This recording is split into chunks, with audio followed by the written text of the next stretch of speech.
La sua foto al Bar Nazionale, dove si raccolgono offerte per i fiori, Calle, una rosa rossa, lo stelo di un'orchidea sul luogo in cui la sua vita, a poco più di 20 anni, si è interrotta.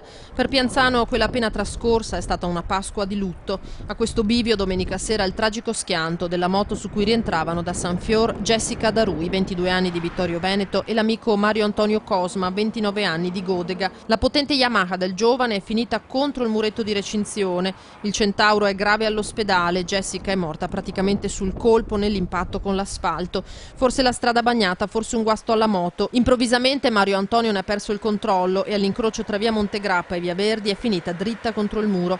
La Procura della Repubblica ha aperto a suo carico un fascicolo per omicidio stradale. Un incrocio pericoloso, quello che ha fatto da sfondo all'incidente, soprattutto per chi si immette sulla strada principale, dicono i residenti. Sul luogo dell'incidente oggi chi si ferma a guardare, a cercare di capire, a mettere insieme frenata e schianto, e chi quegli istanti invece li ha vissuti direttamente. Due ragazze, che vuole pensare? Quindi una cosa del genere. Non pensare niente. Una cosa che ti rompe dentro. Al bar dove si erano dati appuntamento dopo l'aperitivo con la loro compagnia di amici, un dolore palpabile e poca voglia di parlare. Jessica amava le moto, non aveva paura di salirci. Un appassionato anche Mario Antonio, sebbene proprio in moto, quando aveva solo 8 anni, avesse perso il padre.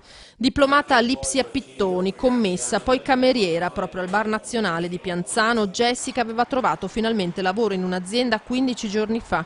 Lascia i genitori Emanuele e Monia e la sorella minore con cui viveva a Ceneda.